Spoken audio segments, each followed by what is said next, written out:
What is good, guys? We're back again with another video, and this video is particularly for every single person who watches basketball and is a fan of basketball. Now, everybody has their teams. Everybody enjoys a team or, in fact, an NBA player, and that's pretty much for everyone. Like, I have a favorite player, and I have a favorite team. My favorite team is the Lakers. To be honest, I don't even have a favorite player right now, this instant. It kind of fluctuates. Like, I like Brandon Ingram. I like Giannis. I like a whole bunch of players, actually.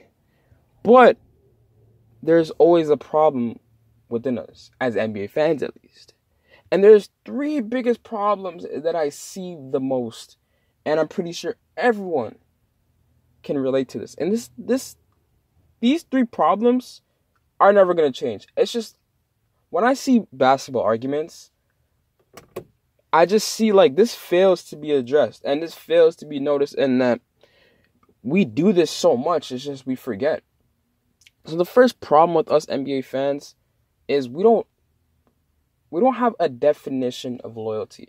And what I mean by that is, like, if we take the Isaiah Thomas dilemma that happened, right? He was loyal to Boston. He wanted to resign. He recruited players. He recruited Gordon Hayward. Well, he helped with recruiting Gordon Hayward, my example.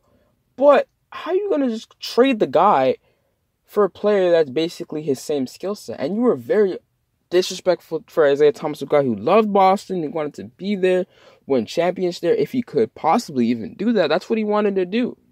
And as an NBA fan, you see that, right?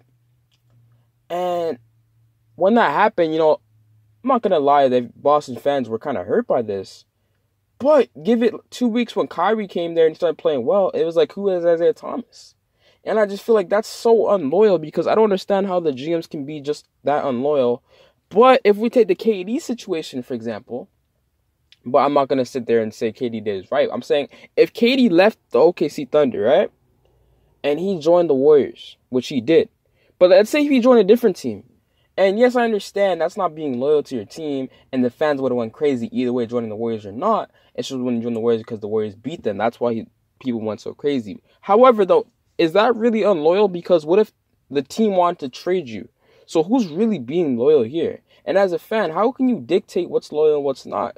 You're not in the player's head. You can't say, oh, he should be there because I want them to be there, or we want, as a fan base, them to be there when they're not happy or they have a better opportunity. I feel like if you're a true fan, you got to be supportive of your team and that player and whatever they do. So if your player wants to go join a different team, you got to support that, because that might be what the player wants to do.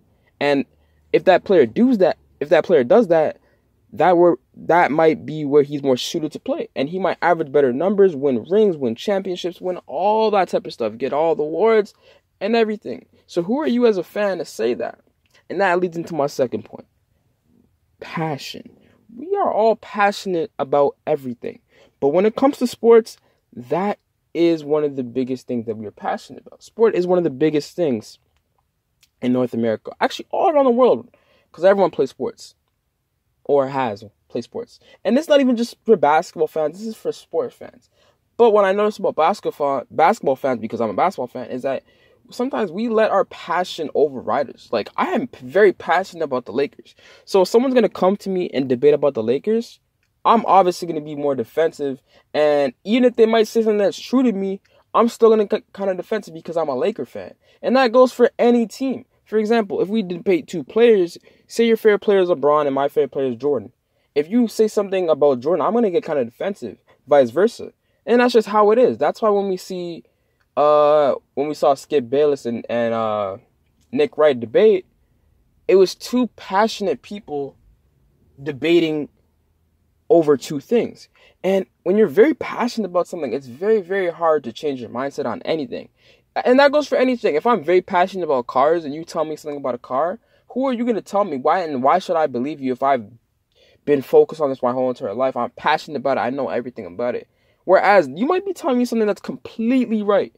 100% right. But just your passion overrides your judgment and you choose what to think.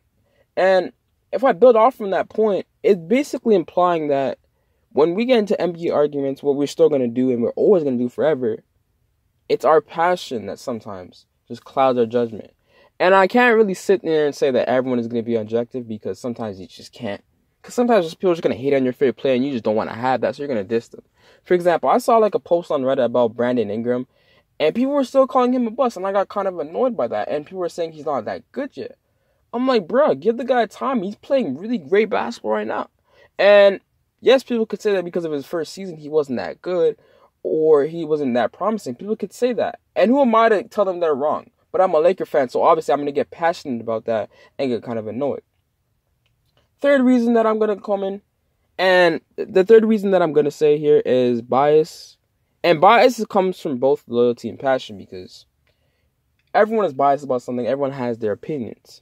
I might have an opinion that, the color black isn't that black. It looks like purple. Or someone might have the opinion that, cars are better than airplanes. Or whatever. You're biased about something.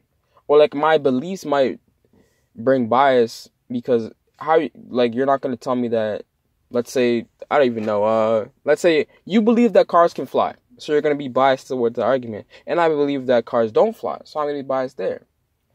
And if we have a debate argument, who are you going to be biased to? Therefore, you're going to be biased to the side that you pick. And when I continue talking about bias, and the further I go with the bias argument, like, for example, people are biased towards Michael Jordan because they saw Michael Jordan play in the NBA. And versus people are biased toward LeBron James because they see it right now. And that goes for even the best passer, the best point guard, best anything in the NBA. People have their opinions, which leads to the bias. And you're probably watching this video, like, what is the point of him talking about all this? I just feel like I had to voice my opinion on this, because I just be looking at basketball arguments, and I just be like, yeah, obviously the person A who's arguing is going to be on one side because he is passionate, he's loyal to his fan base, and he has bias. Versus person B who's going to be all those same traits, but to a different team. And I feel like when basketball arguments come across, and I have basketball arguments every single day, it just like, I just see it all the time, and I just feel like this had to be voiced. So next time you guys have a basketball argument, think what you got to say. Think what traits you're going to argue. And most importantly, be objective. Because being objective is the best way to debate anything. And there you guys have it. If y'all enjoyed the video, drop a like, subscribe. And I'm out.